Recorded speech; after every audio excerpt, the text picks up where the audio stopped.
നമസ്കാരം. വെടിനിർത്തൽ ചർച്ചകൾക്കിടയിലും ഗാസയിലെങ്ങും ഇസ്രായേലിന്റെ രൂക്ഷമായ ബോംബാക്രമണം തുടരുകയാണ്. തെക്കൻ ഗാസയിലെ ഖാൻ യൂനിസിൽ നിന്ന് ജനങ്ങളോട് ഒഴിഞ്ഞു പോകാൻ ഇസ്രായേൽ സൈന്യം ആവശ്യപ്പെട്ടു. തുടർച്ചയായ രണ്ടാം ദിവസവും ഫോണും ഇന്റർനെറ്റും നിലച്ചതോടെ പുറം ലോകവുമായി ഗാസയുടെ ബന്ധമറ്റു.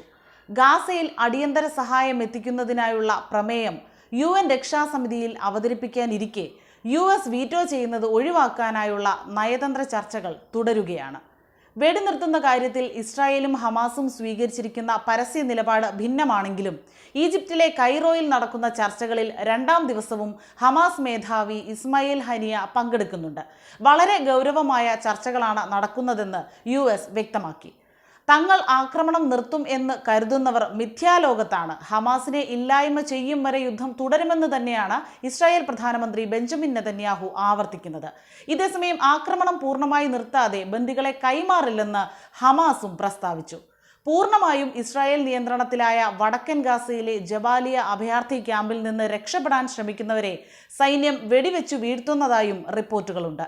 ജബാലിയയിൽ കഴിഞ്ഞ ദിവസം ഇസ്രായേൽ നടത്തിയ ആക്രമണത്തിൽ പരുക്കേറ്റ നൂറുകണക്കിന് ആളുകൾക്ക് അടിയന്തര വൈദ്യസഹായം നൽകാനായി ആംബുലൻസുകൾക്ക് അവിടേക്ക് പോകാനാവാത്ത സ്ഥിതിയാണെന്ന് പലസ്തീൻ റെഡ് ക്രസന്റ് അറിയിച്ചു. വടക്കൻ ഗാസയിൽ നിലവിൽ ആശുപത്രികളൊന്നും തന്നെ പ്രവർത്തിക്കുന്നില്ല. അതേസമയം ഈജിപ്ത് അതിർത്തിയിലെ റാഫ കവാടത്തിൽ കരീം ഷാലോം റോഡിൽ ഇസ്രായേൽ ബോംബാക്രമണത്തിൽ ഹമാസിന്റെ ജീവകാരുണ്യ വിഭാഗം ഡയറക്ടർ ബസം ഗബീൻ അടക്കം 4 പേർ കൊല്ലപ്പെട്ടു. സഹായവുമായി ഈജിപ്തിൽ നിന്നുള്ള ട്രക്കുകൾക്ക് പോകാനായി കരീം ഷാലോം റോഡ് ഈ ആഴ്ചയാണ് ഇസ്രായേൽ തുറന്നത്. ഒക്ടോബർ 7-ന് ശേഷം ഹമാസിന്റെ വിശ്വാസ്യതയും സ്വാധീനവും അറബ് ലോകത്ത് നാടകീയമായി ഉയർന്നെന്ന് US രഹസ്യാന്വേഷണ ഏജൻസികൾ വിലയിരുത്തുന്നതായി CNN റിപ്പോർട്ട് ചെയ്തു. റഫേൽ വീടുകൾക്ക് മുകളിൽ ഇസ്രായേൽ സൈന്യം ബോംബിട്ടതിനെ തുടർന്ന് കഴിഞ്ഞ ദിവസം 45 പലസ്തീൻകാർ കൊല്ലപ്പെട്ടിരുന്നു. വടക്കൻ ഗാസയിലെ ജബാലിയ അഭയാർത്ഥി ക്യാമ്പ് ഇസ്രായേൽ സേന പിടിച്ചെടുത്തു. ഇവിടെ ഏറ്റുമുട്ടലിൽ 100 കണക്കിന് ആളുകൾ കൊല്ലപ്പെട്ടെന്നാണ് റിപ്പോർട്ട്. 500 പേരെ അറസ്റ്റ് ചെയ്തു. തെക്കൻ ഗാസയിലെ രണ്ടാമത്തെ വലിയ നഗരമായ ഖാൻ യൂനിസിൽ ഇസ്രായേൽ സൈന്യവും ഹമാസും തമ്മിൽ രൂക്ഷമായ തെരുവ് യുദ്ധം തുടരുകയാണ്.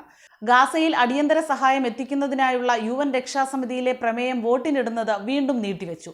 UAE അവതരിപ്പിച്ച പ്രമേയം US വീറ്റോ ചെയ്യുന്നത് ഒഴിവാക്കാൻ ചർച്ച തുടരുന്നു.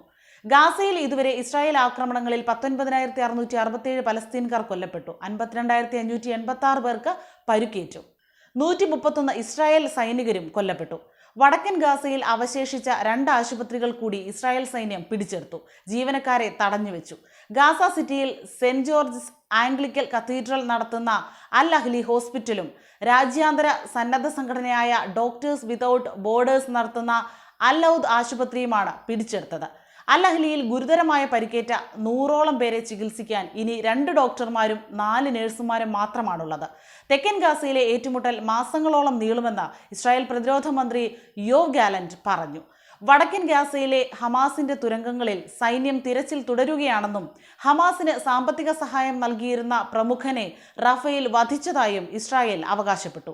അതേസമയം വീണ്ടും വെടിനിർത്തലായി ഖത്തർ, ഈജിപ്ത് മധ്യസ്ഥതയിലുള്ള ചർച്ചകൾ പുരോഗമിക്കുകയാണ്. ബന്ദികളെയും തടവുകാരെയും പരസ്പരം കൈമാറിയുള്ള കരാറിനാണ് ശ്രമിക്കുന്നത്.